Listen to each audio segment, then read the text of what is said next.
Welcome guys, कैसे आशा है अच्छे होंगे। तो सी प्रोग्रामिंग में आज के ट्यूटोरियल में हम सीखेंगे यूनियन को। अब देखिए यूनियन क्या होता है। इससे पहले आपने सीखा था स्ट्रक्चर को। देखिए स्ट्रक्चर और यूनियन एक ही जैसा काम करते हैं, या हम कहें कि जो काम स्ट्रक्चर से हम करते हैं वही काम हम यूनियन से भी कर सकते हैं।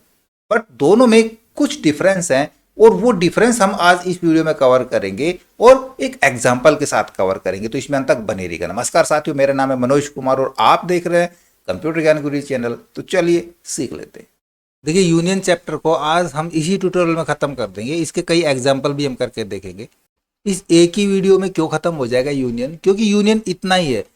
अब जब आप इसकी डेफिनेशन देखोगे तो आपको समझ में आ जाएगा कि यूनियन इतना ही क्यों है। तो हम पहले यही जानते हैं कि यूनियन क्या है। देखो यूनियन एक यूजर डिफाइंड डेटाबेस है। अब आपको समझ में आ गया, क्योंकि इससे पहले हमने पढ़ा था स्ट्रक्चर। स्ट्रक्चर भी एक यूजर डिफाइंड डेटाबेस होता है और यूनियन भी एक यूजर डिफाइंड डेटाबेस है। तो यानी कि हम ये कह सकते हैं कि बिल्कुल स्ट्रक्चर की तरह ही है। बट ये स्ट्रक्चर से थोड़ा सा अलग रोल प्ले करता है। क्यों करता है? क्योंकि इसमें और स्ट्रक्चर में थोड़ा सा डिफरेंस है। और वो डिफरेंस क्या है? तो पहले तो आप एग्जांपल देखें कि हम स्ट्रक्चर को कैसे बनाते हैं और यूनियन को कैसे बनाएंगे। देखो दोनों एग्जांपल आपको एक जैसे दिख रहे होंगे ना, सिर्फ एक कीवर्ड का फर्क है। स्ट्रक्चर में तो हमने लिखा स्ट्रक्ट और एम्प्लॉय, और यूनियन के अंदर लिखा है यूनियन एम्प्लॉय, है ना। तो इसमें क्या डिफरेंस है? पहला डिफरेंस तो यही हो गया कि भाई स्ट्रक्चर को बनाने के लिए स्ट्रक्ट कीवर्ड का यूज होता है, और जबकि यूनियन को बनाने के लिए यूनियन कीवर्ड का यूज होता है। दो ही मेजर डिफरेंस होते हैं। एक तो इसका कीवर्ड का यूज हो गया, और दूसरा डिफरेंस होता है कि स्ट्रक्चर में सभी मेंबर्स के लिए मेमोरी बनाई जाती है।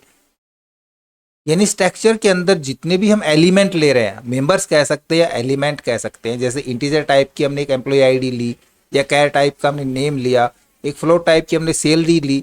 तो जितने भी ये मेंबर हैं, इन सभी मेंबर्स की एक अलग मेमोरी बनाई जाती है, एक अलग सेपरेट मेमोरी बनती है। जबकि यूनियन में केवल एक मेमोरी बनती है, और वो सबसे बड़े मेंबर की, या कहें जो सबसे बड़ा एलिमेंट होता है उसी के लिए एक मेमोरी बनती है। अभी जैसे हमने यहाँ पे तीन मेंबर लिए हैं, एक इंटीजर टाइप का, एक कैर टाइप का, एक फ्लोट टाइप का। तो इंटीजर टाइप की जो मेमोरी स्टोरेज होती है वो 2 बाइट से 4 बाइट तक की होती है, तो हम 2 बाइट मान के चलते हैं। कैर टाइप के जो भी एलिमेंट होते हैं उसका साइज 1 बाइट का होता है, और जबकि हमने यहाँ पे एम्प्लॉय नेम का 50 का साइज डाला है, तो इसका हो गया मान लीजिए 50, 1 गुना 50। और फ्लोट का होता है वो 4 बाइट का होता है। तो यदि हम स्ट्रक्चर बनाएंगे तो टोटल हमारे पास 2 जमा 50 जमा 4 टोटल 56 बाइट्स की मेमोरी स्टोरेज बनेगी। जबकि इसके विपरीत यूनियन में भी यदि हम यही एलिमेंट लेते हैं, तो इन एलिमेंट्स में जो सबसे बड़ा एलिमेंट है, और सबसे बड़ा एलिमेंट यहाँ पे है एक कैर टाइप का, तो 50 का जो इसका साइज है, तो 50 के साइज की मेमोरी क्रिएट हो जाएगी, और बाकी के जो भी एलिमेंट्स हैं वो इसी मेमोरी को यूज करेंगे। तो सबसे बड़ा डिफरेंस यही है कि यूनियन एक्स्ट्रा मेमोरी स्पेस नहीं रोकता है मुकाबले स्ट्रक्चर के। तो इसलिए यूनियन का इस्तेमाल किया जाता है। बट अभी आजकल यूनियन का इस्तेमाल नहीं किया जाता है, क्योंकि आजकल सिस्टम्स के अंदर मेमोरी गीगाबाइट्स में या टेराबाइट्स में चलती है। ये तब यूज होता था जब मेमोरी सीमित होती थी, लिमिटेड मेमोरी होती थी, बाइट्स में चलती थे, तब यूनियन का यूज होता था। अब यूनियन का यूज इतना नहीं होता है, स्ट्रक्चर का यूज होता है। तो अब इनके हम कुछ एग्जाम्पल करके देखेंगे। बट उससे पहले मैं एक ड्रॉबैक बता दूं, इसको आप इसकी एक ड्रॉबैक कह सकते हैं यूनियन की, कि ये एक बार में एक ही नंबर को प्रिंट करेगा, बाकी को ये गार्बेज वैल्यू में डाल देगा। देखिए कैसे। तो मान लीजिए आपने 3 इनपुट दिए हैं, तीनों में आपने एम्प्लॉय आईडी स्टोर करा दी 101, एक में नेम स्टोर करा दिया, और एक में सैलरी स्टोर करा दी। तो जैसे ही आपने एम्प्लॉय आईडी डाली, तो जो 50 की मेमोरी बनी थी यूनियन की, उसमें से 2 बाइट मेमोरी तो आपके एम्प्लॉय आईडी ने रोक ली। अब यदि जैसे ही आप कोई कैर वैल्यू की डालते हैं, आप वहाँ पे कोई नाम फिल कराते हैं, तो क्या होगा? नेम फिल हो जाएगा, बट जो एम्प्लॉय आईडी थी वो नल चली जाएगी। फिर यदि आप सैलरी भी डालते हैं, तो आपकी एम्प्लॉय आईडी और नेम नल हो जाएगा, यानी कि गार्बेज वैल्यू में चला जाएगा। कोई भी गार्बेज वैल्यू शो करा सकता है ये, और आपकी जो सैलरी है वही मेमोरी में रहेगी। तो एग्जाम्पल पहला तो देखते हैं कि हम इनका साइज किस प्रकार से चेक करेंगे। तो उसके लिए देखो यहाँ पे मैंने एक प्रोग्राम लिखा है छोटा सा। हमने 3 एलिमेंट लिए हैं, एक इंटीजर टाइप का, एक कैर टाइप का, एक फ्लोट टाइप का लिया है, जिसमें कैर का साइज मैंने 50 दिया है। तो यहाँ पे ये हम 2 से 4 तक मान के चलें, 4 मान लेते हैं मैक्सिमम, 4 और 50 54 और 4 58, और लगभग ये 58 से 60 के करीब के इसकी मेमोरी स्टोरेज दिखाएगा। इसको चेक करने के लिए हम प्रिंट करा लेंगे साइज ऑफ, किसका साइज ऑफ करना है, ए का। अब आप एक चीज और देख रहे हो, इससे पहले हमने स्ट्रक्चर के अंदर स्ट्रक्चर का एक वेरिएबल डिक्लेयर किया था, स्टैक एम्प्लॉय नेम और variable name A B C जो भी हमने किया था, बट यहाँ पे नहीं किया है। उसकी जगह हमने ए यहाँ पे डाल दिया। तो आप यहाँ भी ले सकते हैं उसका वेरिएबल नेम, या अलग से यहाँ पे लाइन दे सकते हैं। दोनों सेम ही काम करेंगे, बट फर्क क्या है दोनों में, यहाँ पे जो हम डालेंगे वो हमारा इसी प्रोग्राम में काम करेगा, और यहाँ पे जो हमने वेरिएबल नेम दिया है, जो वेरिएबल डिक्लेयर किया है इस जगह पे, ये ग्लोबली काम करेगा।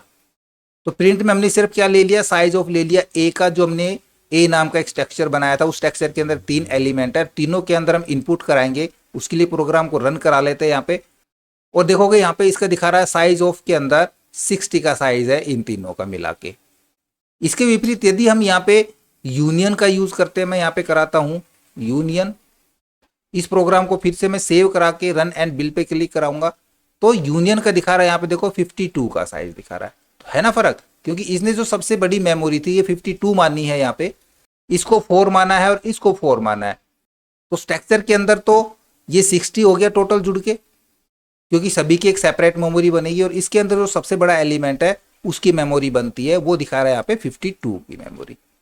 अब यदि हम इसको प्रिंट करके देखना चाहें, एक प्रोग्राम लिखना चाहें, तो लास्ट जो हमने एक प्रोग्राम बनाया था जिसमें मैंने एक एम्प्लॉय की डिटेल्स इनपुट कराई थी, यहाँ पे मैं प्रोग्राम पूरा आपको डिफाइन नहीं करके बताऊंगा, क्योंकि ये मैं पहले बता चुका हूँ। ये सीखने के लिए आप हमारे पहले के वीडियो जरूर देखें, जिसमें हमने आपको स्ट्रक्चर सिखाया था। ठीक है, तो हमने यहाँ पे तीनों के इनपुट ले लिए और यहाँ पे इन तीनों के आउटपुट ले लिए।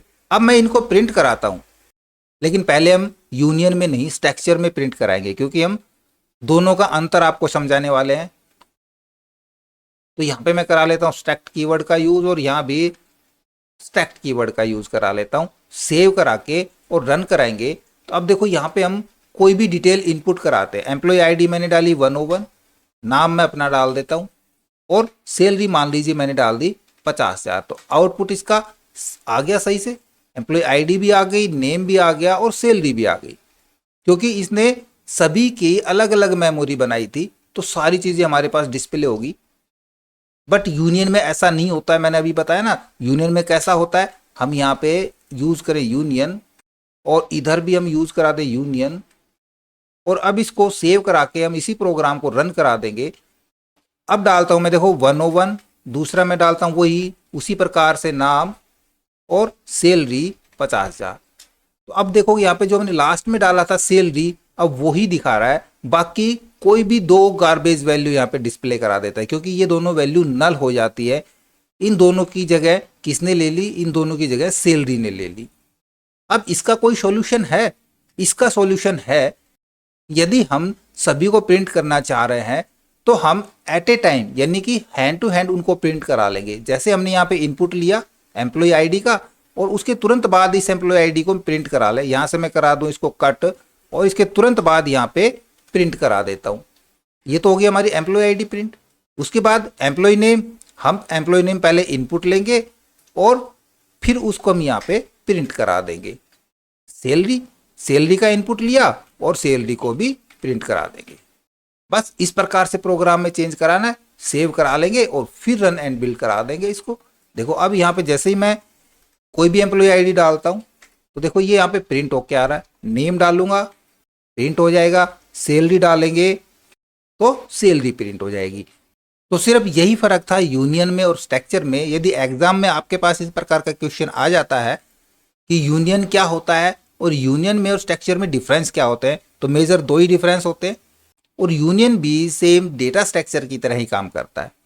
देन आई होप आपका ये कॉन्सेप्ट क्लियर हो गया होगा। ओके, आशा करूंगा वीडियो आपको जरूर अच्छा लगा होगा। इसी प्रकार अच्छी अच्छी वीडियो देखते रहने के लिए लगातार हमारे साथ बने रहे। हमारे वीडियोस को ज़्यादा से ज़्यादा हम दोस्तों में शेयर करें, में लाइक करें, और यदि नए हैं पर चल पे तो हम सब्सक्राइब जरूर कर लें।